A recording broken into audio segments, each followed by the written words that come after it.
Hi guys. இந்தியாவில் 28 பேருக்கு புதிதாக கொரோனா வைரஸ் இருக்குது அப்படின்னு அறிவிச்சிருக்காங்க. இதுக்கு முன்னாடி 3 பேருக்கு கேரளாவில் இருந்துச்சு. அதில் 2 பேருக்கு சரி பண்ணி வீட்டுக்கே போயிட்டாங்க.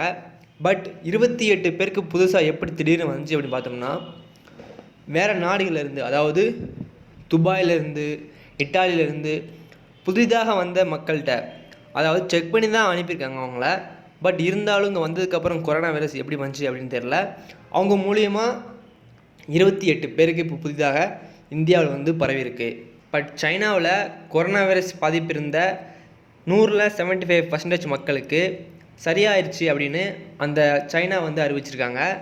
பட் இந்தியாவில் வந்து திடீர்னு 28 பேருக்கு புதுசாக வந்திருக்கு அப்படிங்கிறது ஒரு அதிர்ச்சி அளிக்கக்கூடிய ஒன்றா தான் இருக்குது. சைனாவில் என்ன மருந்து யூஸ் பண்ணாங்க அப்படின்னு பார்த்தோம்னா, ரோச்சி அப்படிங்கிற ஒரு ட்ரெக்கை தான் மெடிசனை எடுத்துக்கிட்டு அவங்க ஒரு மருந்தாக கொடுத்தாங்க. அது மூலியமாகவே நிறையா பேருக்கு சரியாயிடுச்சு. உயிரிழப்புகள் இருந்தாலும் அவங்க கொஞ்சம் கொஞ்சமாக க்யூர் பண்ணி இப்போ சரி பண்ணிட்டாங்க. பட் இட்டாலி, துபாய் போன்ற நாடுகளில் இப்போ ரொம்பவே அதிகமாகிட்டு வருது உயிரிழப்புகள். இட்டாலியில் இன்றைக்கி ஒரு உயிரிழப்பு ஏற்பட்டிருக்கு. பட் இந்தியாவில் இது வரைக்கும் உயிரிழப்பு எதுவுமே ஏற்படலை.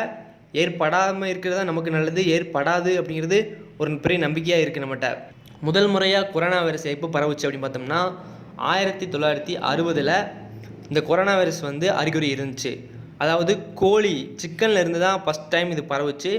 அப்புறம் ஒரு பெரிய உயிரிழப்புகள் ஏற்பட்டுச்சு. பட் அந்தளவுக்கு பெருசாக உலகம் முழுக்க பரவலை அப்போவே தடுக்கப்பட்டுச்சு, சரியாகவும் ஆச்சு.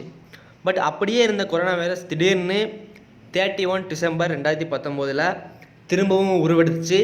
அது அப்படியே அடங்கலை, ரொம்ப அதிகரித்து உலக நாடுகளில் எல்லா நாடுகளையுமே பாதிச்சிருச்சு அப்படின்னு சொல்லலாம்.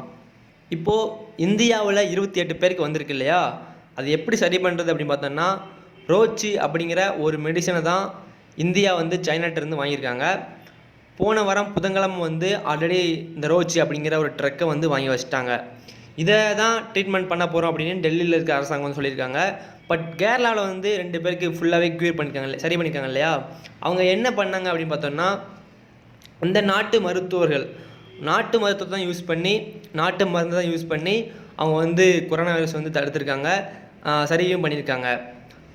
தமிழ்நாட்டில் என்ன சொல்கிறாங்க அப்படின்னா, நாட்டு மருந்து தான் சரியாக இருக்கும் அப்படி சொல்கிறாங்க. ஆனால் ரோச்சி அப்படிங்கிற ட்ரக்கை யூஸ் பண்ணி தான் சைனா ஃபுல்லாகவே இப்போ சரி பண்ணிட்டு வராங்க.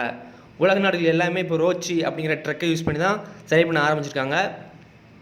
ஃபுல்லாக இந்த கொரோனாவே சரியாகுமா அப்படி பார்த்தோம்னா ஆகிறதுக்கு வாய்ப்பு இருக்குது. அதாவது ஒரு நாட்டிலேருந்து இன்னொரு நாட்டுக்கு யாரையுமே அனுப்பாமல் இருந்தோம் அப்படின்னா கண்டிப்பாக சரியாக இருக்க வாய்ப்பு இருக்குது. இப்போ சைனா என்ன பண்ணுறாங்கன்னா தெளிவாக பண்ணுறாங்க, உள்ளே யாருமே வரக்கூடாது, உள்ளேருந்து வெளியே யாரும் போகக்கூடாது, அந்தளவுக்கு ஸ்ட்ரிக்டாக பண்ணி அவங்க உள்ளேயே சரி பண்ணிவிட்டு இப்போ எல்லாமே உள்ளே பண்ணிட்டாங்க. அடுத்து இந்தியா தான் இப்போ பெருசாக பார்க்கப்படுது. ஏன்னா மக்கள் தொகை அதிகமாக இருக்க நாடு வந்து இந்தியாவும் ஒரு பெரிய நாடுன்னு சொல்லலாம். ஏன்னா இப்போ இந்தியாவில் வந்து அந்தளவுக்கு திடீர்னு வந்துச்சு அப்படின்னா மக்கள் தொகை அதிகமாக இருக்க நாட்டில் தான் அதிகமாக பரவும். ஸோ எந்த அளவுக்கு நம்ம பாதுகாப்பாக இருக்க முடியுமோ அந்தளவுக்கு பாதுகாப்பாக இருங்க. வெளிநாட்டிலேருந்து இறக்குமதி செய்யப்படுற பதப்படுத்தப்பட்ட சிக்கன், அந்த மாதிரி நான்வெஜ் ஐட்டங்களை நீங்கள் தவிர்த்துக்கோங்க, அதான் நல்லது.